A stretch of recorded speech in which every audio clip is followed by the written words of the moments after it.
हमने अब तक सेंटर ऑफ मास और सेंटर ऑफ ग्रेविटी समझ लिया। अब हम एक्चुअल लेसन शुरू करते हैं, रोटेशनल मोशन।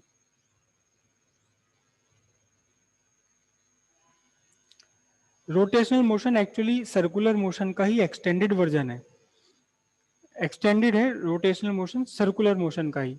सर्कुलर मोशन ही होता है, लेकिन अक्सर हम जो सर्कुलर मोशन की बात करते हैं तो सर्कुलर मोशन का मतलब होता है किसी एक पार्टिकल का मोशन।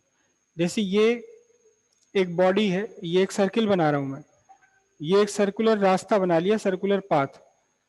ये सर्कुलर पाथ है, ये इसका सेंटर है, ये रेडियस। अगर यहाँ एक पार्टिकल है, एक पार्टिकल इसके ऊपर चलने लगे, एक पार्टिकल, सिंगल पार्टिकल का साइज इतना बड़ा जितना बस हमने डॉट लगा दिया, ये पार्टिकल इसके ऊपर चलने लगे, तो अब हम इसके जो मोशन है उस मोशन को हम बोलते हैं सर्कुलर मोशन। इसे हम बोलेंगे सर्कुलर मोशन, जो एक पार्टिकल इसके ऊपर चल रहा है। लेकिन अगर एक पार्टिकल न हो करके अगर ये एक एक्सटेंडेड बॉडी है, लार्ज बॉडी है, इतनी बड़ी एक बॉडी है, रेगुलर शेप की मैंने बना ली और ये चल रही है, तो देखना जरा ध्यान से, इस पार्टिकल का अपना एक सर्किल होगा जिस सर्किल पर ये चल रहा है, ठीक है। इस वाले पार्टिकल का अलग सर्किल होगा, हर पार्टिकल का एक अलग अलग सर्किल होगा।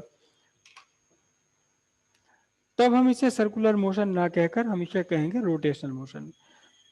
कोशिश करता हूं आपको दिखा, ये एक इर्रेगुलर शेप की बॉडी बना ली, कोई इसका पर्टिकुलर शेप नहीं है, ठीक है।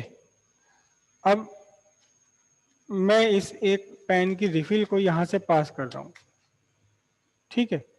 अब ध्यान से देखना, मैंने एक पॉइंट ये इस पर लगाया, ब्लू कलर का पॉइंट। अब इस बॉडी को अगर मैं मूव कर दूं तो ये जो ब्लू कलर का पॉइंट है, ये ब्लू कलर का पॉइंट एक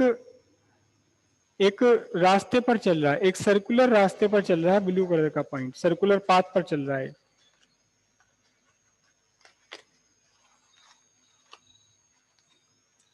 ये ब्लू कलर का पॉइंट जो है ये एक सर्कुलर पाथ पर चल रहा है,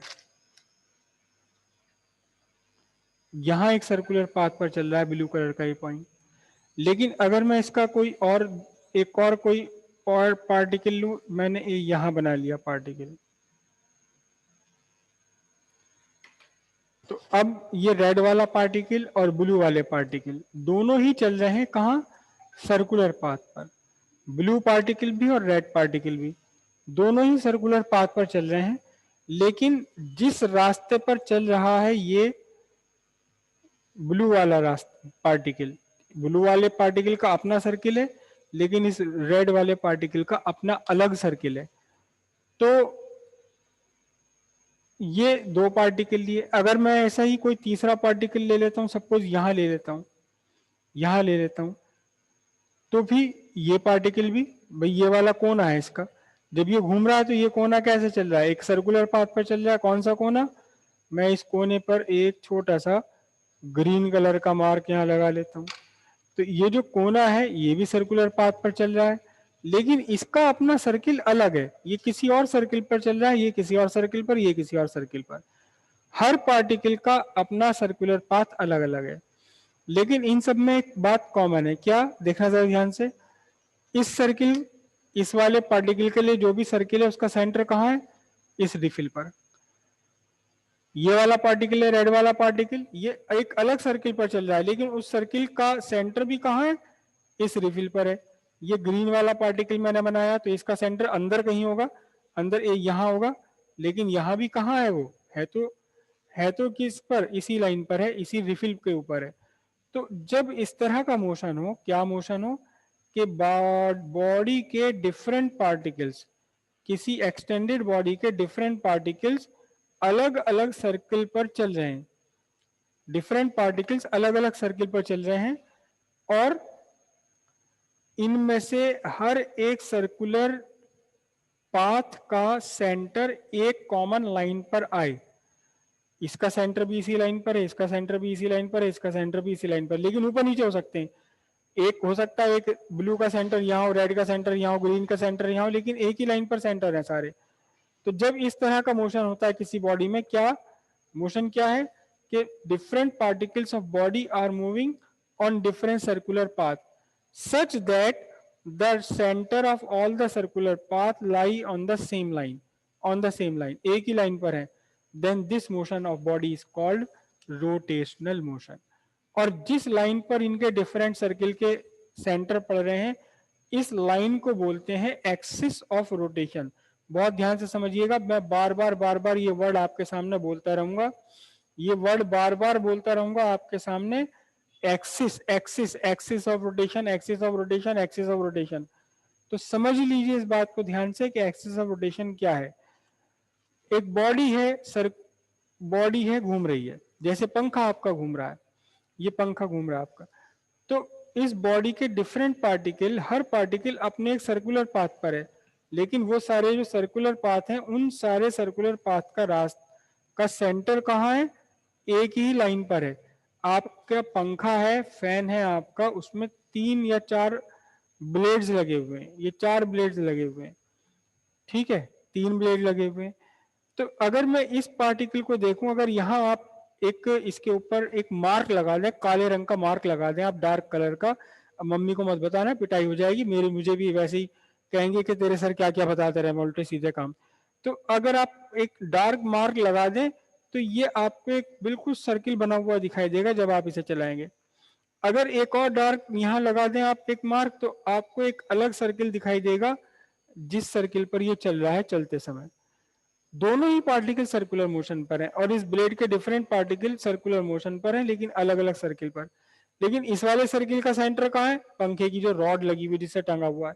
इस सर्किल का सेंटर कहाँ है? वही रॉड जिस रॉड पे टंगा हुआ है. ये रॉड है मेरी, यहाँ ये मेरा पेन रॉड बन गया जिस रॉड पे टंगा हुआ है.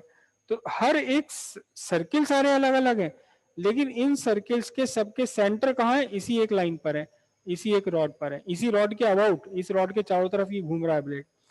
तो इस तरह के मोशन को हम बोलेंगे सर्कुल रोटेशनल मोशन. और जिस लाइन के अबाउट ये बॉडी रोटेट कर रही है उसे हम बोलेंगे axis of rotation. Axis of rotation, बहुत ध्यान से इसे समझना. अक्सर हम डायग्राम में कैसे ड्रॉ करेंगे? हम डायग्राम में ऐसे ड्रॉ करेंगे इसे.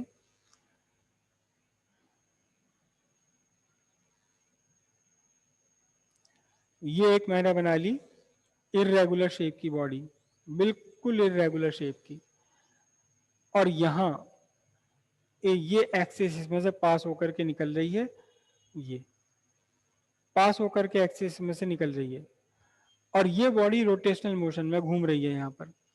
तो ये पार्टिकल है, ये पार्टिकल है, इस पार्टिकल का अपना रेडियस ऑफ रिवोल्यूशन होगा r1, और ये इस सर्किल पर घूमेगा. कोई दूसरा पार्टिकल है यहाँ, दूसरा पार्टिकल है, इस पार्टिकल का अपना रेडियस ऑफ रिवोल्यूशन होगा r2, और ये किसी और सर्कुलर पाथ पर घूमेगा. तीसरा पार्टिकल है यहाँ, तीसरा पार्टिकल है, इस पार्टिकल का अपना जो रेडियस ऑफ सर्किल है r3 होगा, और इसके घूमने का सर्किल बिल्कुल अलग होगा इन सब से. लेकिन ध्यान से देखें, ये ब्लू वाले का सेंटर कहाँ है? ब्लू वाले का सेंटर इस लाइन पर. रेड वाले का सेंटर कहाँ है? रेड वाले का सेंटर इस लाइन पर. ग्रीन वाले का सेंटर कहाँ है? ग्रीन वाले का सेंटर इस लाइन पर. हालांकि ये सेंटर ऊपर नीचे हो सकते हैं, लेकिन सारे के सारे सेंटर हैं एक ही लाइन पर. तो जिस लाइन के अबाउट ये रोटेशन कर रही है बॉडी, इस लाइन को हम बोलेंगे क्या? इस लाइन को बोलेंगे एक्सिस ऑफ रोटेशन. इसे बोलते हैं एक्सिस ऑफ रोटेशन. समझ है इतनी बात? और ये जो पूरा का पूरा मोशन है बॉडी का, कांस्टेंट से घूमे या बिना कांस्टेंट के, एक्सेलरेटेड हो डेसेलरेटेड हो, इसे बोलेंगे हम रोटेशनल मोशन. रोटेशनल मोशन कैसा है? 3 डायमेंशनल बॉडी का, एक्सटेंडेड बॉडी का, 2 डायमेंशनल बॉडी का ऐसा मोशन जिसमें कि बॉडी के डिफरेंट पार्टिकल डिफरेंट रेडियाई के सर्किल पर मूव कर रहे हैं, लेकिन इन सभी सर्किल्स के सेंटर एक ही लाइन पर आते हैं. और जिस लाइन पर ये सेंटर्स आते हैं, ये लाइन कहलाती है आपकी axis of rotation. Axis of rotation आपके नोट्स में ये पूरी लिखी हुई है इसकी डेफिनेशन. क्या?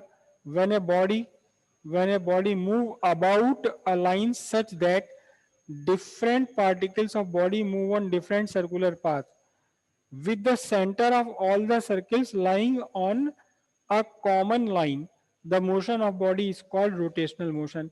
and the line on which center of circle lie is called axis of rotation.